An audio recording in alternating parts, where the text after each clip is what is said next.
Hello students, आप सभी का स्वागत है ताप्ती स्टडी क्लासेस चैनल पे। तो आज के इस वीडियो में हम कक्षा 12वीं फिजिक्स के संपूर्ण हल देखने वाले बेसलाइन टेस्ट का।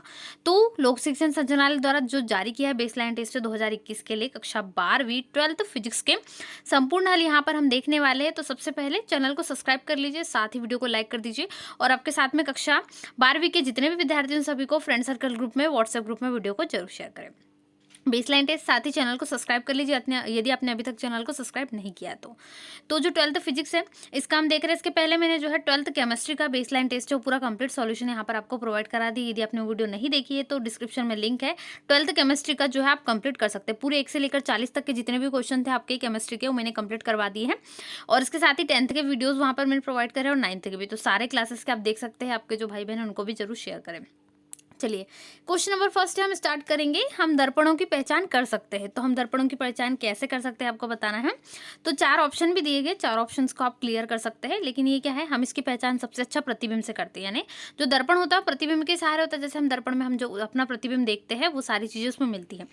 तो दर्पण की पहचान हम किससे कर सकते हैं? प्रतिबिंब। प्रतिबिंब से कैसे करोगे? जैसे आपका प्रतिबिंब जो बन रहा है वो बड़ा है, छोटा है, लंबा है, मोटा है या फिर जो है थोड़ा साइज में, तो उस आधार पे करोगे तो दर्पण बता सकते हो उत्तल है, अवतल है, जो भी है वो दर्पण आप बता सकते हो, समतल, उत्तल, गोल दर्पण।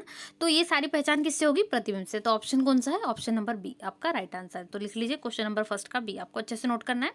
इसी प्रकार से एक लेंस की क्षमता -0.5 डायोप्टर है, इसकी फोकस दूरी कितनी होगी ये आपको बताना है।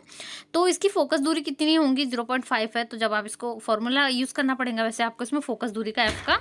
तो इसका आंसर कितना हो जाएगा? -200 सेंटीमीटर हो जाएगा। इसका आप सॉल्व भी कर सकते हो। चलिए प्रश्न क्रमांक तीसरा देख लेते हैं। निम्न में से किस पदार्थ का लेंस बनना संभव नहीं है? ऐसा कौन सा पदार्थ है जो लेंस नहीं बन सकता? तो वो है सिलिकॉन, जो क्या है लेंस नहीं बन सकता क्योंकि अर्धचालक है। तो इस कारण इसका लेंस बनना संभव नहीं है। चलिए इसी प्रकार से आप क्वेश्चन नंबर 4 देखेंगे। क्वेश्चन नंबर 4 है, किसी लेंस द्वारा बनाए गए प्रतिबिंब का आवर्धन 1/3 प्राप्त होता है। तो यहाँ पर बताना है वो लेंस कौन सा है। समतल है, उत्तल है या भी फिर आपको और ऑप्शन में भी दिए है जैसे अवतल है या कोई नहीं है इनमें से। तो ये आपको बताना है। तो जो आंसर होगा वो क्या होगा? ऑप्शन नंबर डी, क्योंकि कोई भी लेंस नहीं होंगे। यानी कि जो क्वेश्चन है उसमें प्रतिबिंब का आवर्धन 1/3 प्राप्त होगा, तो ऐसा कोई भी नहीं है लेंस। तो आंसर होगा ऑप्शन नंबर डी, कोई नहीं। चलिए 5वां क्वेश्चन है, क्या पढ़ाई में आपको आते हैं डाउट्स? तो 5 सेकंड्स में डाउट नट के साथ करो इन्हें आउट। बस अपने सवाल की फोटो खींचो, क्रॉप करो और तुरंत वीडियो सोल्यूशन पाओ। फिर चाहे आपका सवाल फिजिक्स, केमिस्ट्री, मैथ्स, बायोलॉजी का हो, सीबीएसई, यूपी, बिहार, मध्य प्रदेश या अन्य स्टेट बोर्ड्स का हो, यहाँ तक कि कक्षा 6 से 12वीं, आईआईटी, जेई और नीट का सवाल हो, सभी सवालों के वीडियो सोल्यूशन बस 5 सेकंड्स में आपको मिलेंगे डाउट नट ऐप पर। इसके साथ ही डाउटनेट ऐप पर चल रही है इंडिया की number 1 daily online video classes, वो भी इंग्लिश और हिंदी मीडियम में, जहां पूरा कोर्स पढ़ाया जा रहा है। तो आज ही जाकर इन कोर्सेज का हिस्सा बनिए और डाउटनेट ऐप इंस्टॉल कीजिए। डी कोई नहीं। चलिए 5वां क्वेश्चन है, किसी व्यक्ति की नेत्र के लिए निकट बिंदु 50 सेंटीमीटर पर है, यह कौन से दृष्टि दोष से पीड़ित है तथा निवारण के लिए कौन सा लेंस उसको प्रयुक्त होगा? आपको क्वेश्चन नंबर 5 में पूछा गया है। तो जो यहाँ से निकट की जो वस्तु है यहाँ पर बताया गया निकट बिंदु उसका कितना है? 50 सेंटीमीटर। तो यहाँ पर उत्तर क्या होगा? उत्तल लेंस निकट दृष्टि दोष, यानी ऑप्शन नंबर ए आपका राइट आंसर है। चलिए इसी प्रकार से क्वेश्चन नंबर 6 से देख लेते हैं। आकाश के नीले रंग का कारण क्या है? तो यहाँ पर आपको बताना है आकाश के नीले रंग का कारण। तो ये किस कारण होता है? ये होता है प्रकीर्णन के कारण। तो आंसर क्या होगा? प्रकाश के प्रकीर्णन के कारण इसका सही आंसर होगा। तो इसका सही आंसर आपको क्या लिख देना है? प्रकाश का प्रकीर्णन। आपका ऑप्शन नंबर सी हो जाएगा। चलिए क्वेश्चन नंबर 7 देख लेते हैं। अभिनेत्र लेंस की फोकस दूरी में परिवर्तन किया जाता है। तो यहाँ पर आपका आंसर लिखना है आपको किस कारण होता है? तो ऑप्शन नंबर सी, कार्निया द्वारा। तो यहाँ पर आपका आंसर क्या होगा? ऑप्शन नंबर सी का, ये अभिनेत्र लेंस का। चलिए क्वेश्चन नंबर 8 देखते हैं। चलिए क्वेश्चन नंबर 8 से देख लेते हैं सॉल्यूशन किस प्रकार से। तो यहाँ पर क्वेश्चन नंबर 8 आपको किस प्रकार से पूछा गया है। जो क्वेश्चन नंबर 8 है वो है, रात्रि के समय आकाश में तारों के बीच ग्रह भी दिखाई देते हैं, ग्रह को कैसे पहचानेंगे? तो इसमें ऑप्शन से क्या होता है, जैसे तारे टिमटिमाते हैं इस कारण जो हम तारे को पहचान लेते हैं, परंतु क्या होता है ग्रह टिमटिमाते नहीं। कोई भी ग्रह ले लीजिए, वो ग्रह क्या है? टिमटिमाता नहीं है, सिर्फ केवल क्या है? तारे ही टिमटिमाते। तो आपका option number B correct answer है। चलिए इसी प्रकार से क्वेश्चन नंबर 9 देखते हैं। वह युक्ति जो किसी चालक के सिरों पर विभवांतर बनाए रखती है वो क्या कहलाती है?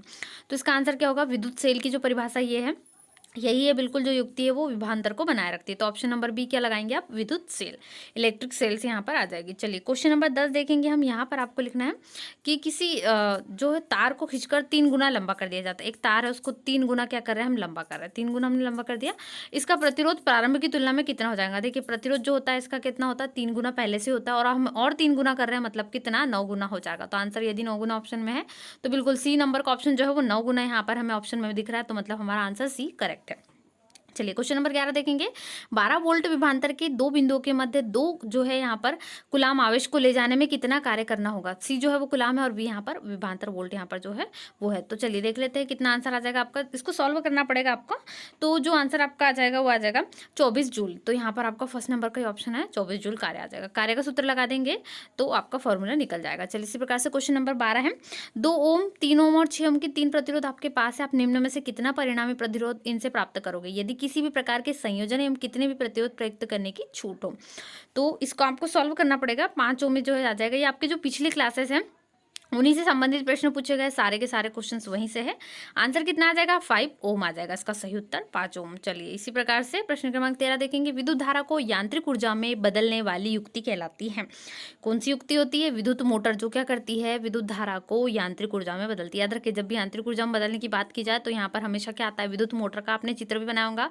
जब पिछली क्लासेस में आपने लगभग 11th क्लास में ये था आपको, तो उसमें आपने देखा होगा जो विद्युत मोटर का चित्र था पूरा, इसमें समझाने का भी था, संधारित्र वगैरह, तो वो सारा कुछ आया था। तो यहाँ पर आपका ऑप्शन नंबर 1 करेक्ट आंसर है, विद्युत मोटर।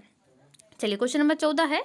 पश्चिम की ओर प्रक्षेपित कोई धनावेशित कण किसी चुंबकीय क्षेत्र द्वारा उत्तर की ओर विक्षेपित हो जाता है। चुंबकीय क्षेत्र की दिशा होंगी तो क्या होंगी, चुंबकीय क्षेत्र की दिशा आपको बताना है।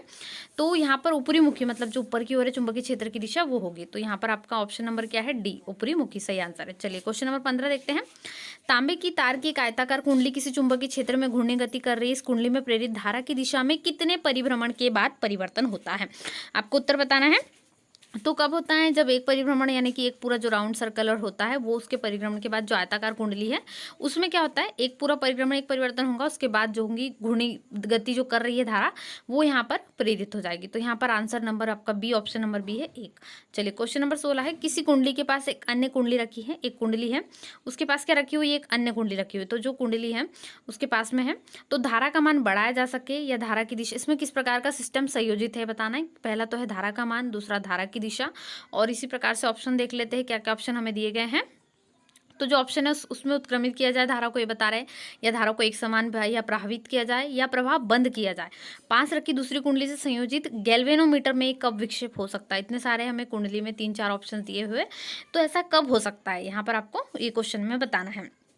तो जो हो सकता है वो सेकंड और फोर्थ स्थिति है, मतलब यहाँ पर धारा प्रवाह बंद किया जा सकता है, और जो सेकंड स्थिति हमें दी थी कि धारा उत्क्रमित की जाए, तो यहाँ पर जो सेकंड ऑप्शन और फोर्थ जो हमको दिए गए, धारा की दिशा की जाए उत्क्रमित, धारा की दिशा मतलब जो उत्क्रमित की दिशा यहाँ पर वो परिवर्तित हो जाए तो ये धारा की दिशा में आएगी। तो यहाँ पर दोनों ऑप्शन जो सेकंड और फोर्थ है हमें option number C correct answer है आपका। चलिए 17 देखते हैं।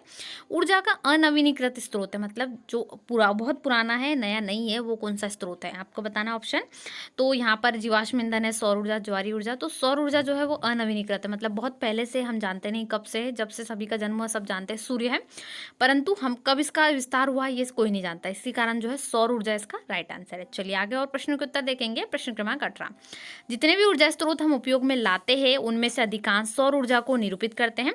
निम्नलिखित में से कौन सा ऊर्जा स्रोत अनंतः सौर ऊर्जा से उत्पन्न नहीं है, इनमें से कौन सा ऐसा है जो सौर ऊर्जा से उत्पन्न नहीं है। तो वो क्या है, नाभिकीय ऊर्जा, जो सौर ऊर्जा से नहीं होती, केमिकल्स बाय केमिकल से होती है। तो ये सारी चीज़ें इसमें आ जाएगी। बाकी जो चीज़ें हैं वो भूतापीय ऊर्जा, मतलब जमीन के ताप से ही, पवन ऊर्जा ये भी हवा कई बार, और जैव मात्रा भी इसी से, लेकिन एकमात्र नाभिकीय ऊर्जा जो उससे उत्पन्न नहीं होती है। चलिए क्वेश्चन नंबर 19 है, देख लिया हमने यहाँ पर। इसी प्रकार से आप क्वेश्चन नंबर हम यहाँ पर 19 देखते हैं क्या है। वायु से होकर विद्युत कल प्रवाहित हो सकती है, वायु से होकर विद्युत कब प्रवाहित हो सकती है, सही क्वेश्चन होना चाहिए। तो यहाँ पर आप सुधार कर लीजिएंगे।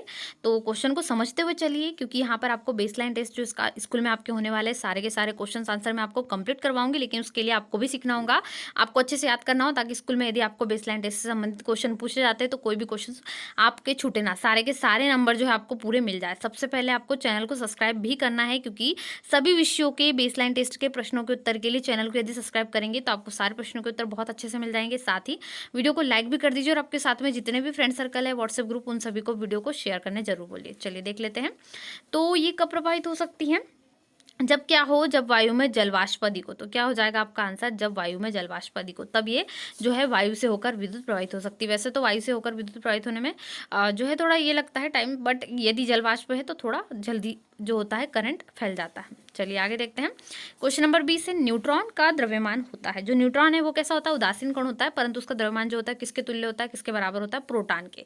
तो जो प्रोटॉन है उसके बराबर यहाँ पर न्यूट्रॉन का होता है। तो आपको लिख लेना है क्वेश्चन नंबर 20 का ऑप्शन नंबर ए। चलिए पार्ट ए यहीं पर फिनिश होता है हमारा। पार्ट बी के हम सारे आंसर्स देख लेते हैं, किस प्रकार से आप पार्ट बी के पूरे क्वेश्चन के सॉल्यूशन करोगे। चलिए देखते हैं।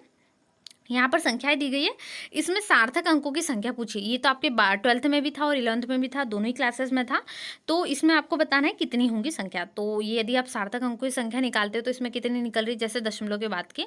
तो जो सार्थक अंक है वो यहाँ पर कितने हैं? सबसे पहले तो यहाँ पर 4 हमें दिख रहे हैं और जो 0 है वो कोई मान्य नहीं रहता है। जैसे यहाँ पर आ गया तो यहाँ पर केवल 3 आएंगे। तो जो संख्या है वो हो जाएंगी 4 और 3, मतलब ऑप्शन नंबर जो है आपका सी बिल्कुल करेक्ट है। चलिए देख लेते हैं। कोई भौतिक राशि निम्न अनुसार संबंधित है। क्वेश्चन नंबर 22 आपको पूछा गया है, तो क्वेश्चन नंबर 22 का देख लेते हैं। तो P बराबर से A² B/C एक दिया गया है। इसमें ABC के मापन में क्रमशः कुछ त्रुटियां हो रही है। तो 1%, 2%, 4% त्रुटि है। तो P के मापन में प्रतिशत त्रुटि कितनी होंगी ये आपको बताना है। चलिए आंसर देखेंगे इसका किस प्रकार से। तो इसके लिए भी आपको जो त्रुटि है, ABC के मान तो आपको दे दी है, तो उसमें भी कोई दिक्कत नहीं जाएंगी। आप यहाँ पर मान रख के भी इसको सॉल्व कर सकते हैं। तो यहाँ पर आप त्रुटि आपकी निकल जाएगी कितनी? 8%। इस प्रकार से निकाल लेंगे, ये हो जाएगा आपका सॉल्यूशन। तो चलिए आगे देख लेते हैं। क्वेश्चन नंबर 23, एक गेंद को ऊर्ध्वाधर ऊपर की ओर हम फेंक रहे हैं। कितने वेग से फेंका जा रहा है? 2 मीटर प्रति सेकंड की वेग से फेंका जा रहा है। तो अधिकतम ऊंचाई में इस स्थिति में त्वरण क्या होगा आपको बताना है। तो त्वरण का मान आपको निकालना है कितना होगा। स्थिति दी गई है, ऊर्ध्वाधर फेंक रहे हैं, तो जो आंसर होगा वो होगा -9.8 मीटर प्रति सेकंड का स्क्वायर। आपका करेक्ट आंसर हो जाएगा ऑप्शन नंबर डी। चलिए आगे क्वेश्चन देखते हैं। चलिए क्वेश्चन नंबर 24 है, निम्न में सदिश राशियों का समूह है। सदिश राशि, अदिश राशियां बताना। तो सदिश की सिंपल सी परिभाषा आपको याद होगी, 11वीं में सदिश अदिश के जो टॉपिक पढ़े उसमें क्या होता है, सदिश को परिमाण और दिशा, परिमाण यानी जो मान होता है कितना मान है वो होगा, और दिशा दोनों की आवश्यकता होती है। लेकिन क्या होता है अदिश में, ये हमें क्या होता है, केवल यहाँ पर परिमाण की आवश्यकता होती है, दिशा की आवश्यकता नहीं होती। अदिश में ऐसा होता है। तो इस प्रकार से आपको करना है। तो कौन सी ऐसी राशि है जो क्या हो, अदिश हो, सॉरी यहाँ पर सदिश राशियों का समूह आपको पूछा है तो वो देखेंगे। तो यहाँ पर जड़त्व आघूर्ण हो गया, बल आघूर्ण और विस्थापन, ये सारी चीजें क्या है, ये सदिश राशियों का यहाँ पर जो है। तो देखिए आपका इसका आंसर क्या हो जाएगा, यहाँ पर आपको लगाना है जड़त्व आघूर्ण, बल आघूर्ण और विस्थापन। इसमें कंफ्यूज नहीं होना है। जैसे कि आपको लग रहा होगा कि त्वरण और यहाँ पर संवेग जो है सदिश राशि है, तो ये क्यों नहीं है? क्यों नहीं? क्योंकि यहाँ क्षेत्रफल जो है वो यहाँ पर आ रहा है। इसी प्रकार से यहाँ पर भी क्षेत्रफल आ रहा है, और तो ये सारी क्या होगी, ये इस प्रकार से राशियाँ नहीं आएगी इसमें। उसी प्रकार से दाब जो है ये भी इसमें आ रहा है, तो ये भी नहीं होगा। तो इस कारण जो है आपका आंसर ऑप्शन नंबर सी होगा। आपको ध्यान से समूह को देखना है, इसमें भी कोई आपको टेंशन नहीं होगी। चलिए आगे देख लेते हैं। निम्न में से किन कोणों के जोड़ों के लिए क्षैतिज परास समान रहेगा? क्वेश्चन नंबर 25 में आपको पूछा है। तो जो 40 डिग्री और 50 डिग्री, इन दोनों के लिए क्या होगा, क्षैतिज परास समान होगा। कभी भी आपको इसका 9 करना है तो जो दो कोण है उनके जो मान है वो कितने आना चाहिए, 90 डिग्री। तो आपका आंसर परफेक्ट हो जाएगा। जैसे 50 और 40 को प्लस कर लीजिए 90, बाकी कोई ऑप्शन को यदि आप प्लस करते हो तो देख लीजिए आपके 90 नहीं आएगा। तो आपका आंसर एकदम करेक्ट है। या तो क्रॉस चेक कर लीजिए, जैसे 50 और 60 को प्लस करोगे तो यहाँ पर 100 आ जाएगा, तो ये भी गलत हो जाएगा। और 40 और 45 को करोगे तो ये भी नहीं, और यहाँ पर, इसलिए आपका आंसर हमेशा क्रॉस चेक करना होता है। तो 90 डिग्री जो है इसका मान आ जाएगा। इसी प्रकार से क्वेश्चन नंबर 26 है, दो सदिश दिए, ए और बी के मध्य कोण जो है थीटा कोण है, उनके परिणामी सदिश का परिमाण क्या होगा, ये आपको पूछा है। तो यहाँ पर परिणामी सदिश के लिए आप फॉर्मूला भी यूज कर सकते हैं। तो इसका जो बहुत सरल सा फॉर्मूला होता है, √a² + b² + 2ab cos θ। ये भी बहुत पुराना जो क्वेश्चन है, इसको ट्राई करें। तो आपका ऑप्शन नंबर सी जो है वो करेक्ट आंसर है। चलिए इसी प्रकार से प्रश्न क्रमांक 27 है। तो प्रश्न क्रमांक 27 में आपको दिया है, समतल सड़क पर किसी कार का वेग एक समान बनाए रखने के लिए क्या करना होगा। तो जो नेट बल 0 होगा, तो जो होगा यहाँ पर अपने इस पे जो संबंधित व्यंजक है वो भी आपको 11th क्लास में था कि जो समतल सड़क पर कार की गति के लिए व्यंजक उत्पन्न कीजिए। तो इसके लिए नेट बल का 0 होना आवश्यक है। इसके लिए सही आंसर क्या होगा, ऑप्शन नंबर बी, नेट बल का 0।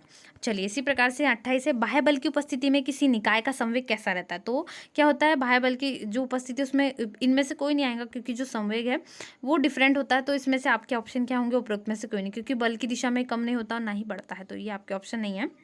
इसलिए आंसर ऑप्शन नंबर डी होगा।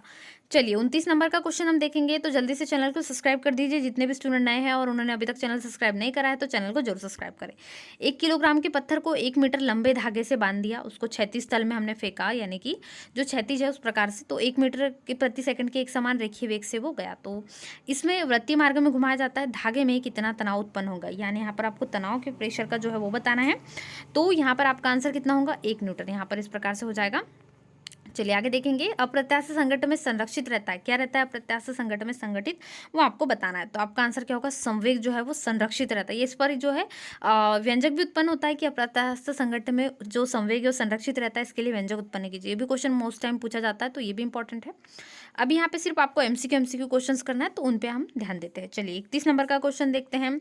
जब कोई संरक्षी बल किसी वस्तु पर धनात्मक कार्य करता है तो उसकी स्थितिज ऊर्जा कैसी होती है, घटती है, बढ़ती, इस प्रकार से क्वेश्चंस पूछे जाते हैं। तो जब कोई संरक्षी बल किसी वस्तु पर कार्य करेगा तो जो उसकी ऊर्जा है वो स्वाभाविक सी बात है, धनात्मक ऊर्जा उसमें प्लस जो ऊर्जा है वो कार्य कर रही है, तो ये फोर्स का जो कार्य हो रहा है वो क्या हो रहा है, उससे ऊर्जा को बढ़ा देगा, तो यहाँ पर उसकी स्थितिज ऊर्जा बढ़ती है, ये ऑप्शन हो जाएगा। चलिए इसी प्रकार से 32 से एक दृढ़ पिंड को यांत्रिक संतुलन में होने के लिए ऑप्शन देखते हैं क्या क्या दिए गए हमें। तो ऑप्शन कुछ इस प्रकार से है, नेट बाह्य बल 0 होना चाहिए, नेट बाह्य बल आघूर्ण होना चाहिए, ए और बी दोनों हो सकते हैं, ए आवश्यक है या बी आवश्यक नहीं है, इनमें से आपको बताना है। तो क्या होना चाहिए, नेट बाह्य बल आघूर्ण 0 होना चाहिए, इसमें आपको ध्यान रखना है। तो ये option number B correct answer होगा, कंफ्यूज भी नहीं होना है, इसमें अच्छे से आपको नोट करना है। सारे क्वेश्चन बहुत महत्वपूर्ण है, सभी एमसीक्यू क्वेश्चन को नोट जरूर करें। चलिए क्वेश्चन नंबर 33 है, गुरुत्वीय स्थितिज ऊर्जा 0 होती है, कब आपको बताना है। तो ऑप्शन नंबर जो बी है, पृथ्वी के केंद्र पर, ये करेक्ट आंसर है आपका। तो पृथ्वी के केंद्र पर क्या होता है, जो गुरुत्वीय ऊर्जा होती है वो कैसी होती है, 0 होती है, यहाँ पर बिल्कुल करेक्ट आंसर। चलिए क्वेश्चन नंबर 34, किसी पिंड की पृथ्वी से पलायन चाल निर्भर करती है, किस पर निर्भर करती है, आपको उत्तर बताना है। तो जो आपका आंसर होगा, जैसे कि पलायन ऊर्जा है इसके लिए भी व्यंजक होता है, तो ये किस पर निर्भर करती है, प्रक्षेपण बिंदु की स्थिति पर। जैसा प्रक्षेपण हम जहाँ से करते हैं पिंड से, तो वो जो प्रक्षेपण बिंदु है उसकी स्थिति पर ही निर्भर करेगा कि यहाँ पर उसकी चाल जो है पलायन चाल किस प्रकार से होगी। तो ये कुछ जो कारक है उस पर निर्भर होती है। चलिए 35वां प्रश्न है, जल का घनत्व सर्वाधिक होता है कब, तो आपको बताना है इसका उत्तर। तो जल का घनत्व कब सर्वाधिक होता है, -10 डिग्री सेल्सियस पर, यहाँ पर। चलिए कौन से नंबर हम 36 देख लेते हैं। तो यहाँ पर आपका है, दाब बढ़ने पर किसी पदार्थ का गलनांक कैसा हो जाता है, जब हम उसका दाब बढ़ाएंगे तो गलनांक क्या होगा, उसका बढ़ जाएगा। जैसे हमने यहाँ पर दाब बढ़ा दिया प्रेशर किसी भी चीज़ पर तो जल्दी गल जाएंगी, इसलिए हमको जो यदि हम कोई भी चीज़ का ऑप्शन भी ले ले तो दाब बढ़ाने पर हमेशा जो उसका गलनांक है वो बढ़ेगा। इसी प्रकार से 37वां प्रश्न है, रुद्धोष्म प्रसार में निकाय की कुल ऊर्जा कितनी होंगी, यहाँ पर बताना है कम हो जाती है या फिर बढ़ती है घटती है। तो क्या होता है, रुद्धोष्म प्रसार में हमेशा याद रखिए कम हो जाती है, तो ये आपका लिख लेना ऑप्शन नंबर ए, कम हो जाती है। 38 है, संबंध PVR नियतांक में R क्या है, इसका आपको बताना है। 38 का इसका क्या होगा, तो CP - CV जो इसका फॉर्मूला होता है नियतांक के लिए, यहाँ पर इसका आंसर हो जाएगा। चलिए देख लेंगे प्रश्न क्रमांक 39, किसी डोरी में तनाव बढ़ने पर तरंग की चाल कैसी होगी। तो क्या होगा, जब बढ़ेगी तो यहाँ पर क्या होगी, अपरिवर्तित रहेंगी तरंग की चाल, क्योंकि डोरी में जो तनाव होगा उससे तरंग की चाल को कोई फर्क नहीं पड़ेगा, वो अपनी चाल के अनुसार रहेगी, तो इस कारण अपरिवर्तित रहती है। चलिए अब देखेंगे प्रश्न क्रमांक 40, प्रणोदित दोलनों में बाह्य आवर्ती बल की आवर्ती ढोलक की प्राकृतिक आवर्ती के बराबर होने पर जो परिघटना होती है उसे क्या कहा जाता है। तो उसे क्या कहते हैं, अनुनाद। जैसे कि जो आवर्ती ढोलक हम करते हैं उसमें जो होता है ये सारा कुछ किस में आता है, अनुनाद में, तो ये आपको लिख लेना है। चलिए इसी प्रकार के सारे सब्जेक्ट्स के बेसलाइन टेस्ट के प्रश्नों के उत्तर के लिए सबसे पहले चैनल को जरूर सब्सक्राइब करें, साथ ही वीडियो को लाइक करें और आपके साथ में जितने भी विद्यार्थी उन सभी को, कक्षा 12वीं के सभी विद्यार्थियों को शेयर जरूर करें। आज के इस वीडियो में हमने 12th फिजिक्स के बेसलाइन टेस्ट के संपूर्ण प्रश्नों के उत्तर देखे। ऐसे ही वीडियो के लिए चैनल को सब्सक्राइब करें, वीडियो को लाइक करें, अपने दोस्तों में वीडियो को शेयर करना बिल्कुल भी ना भूलें। मिलते हैं नए वीडियो में, वीडियो को लाइक शेयर जरूर करें। Thanks for watching.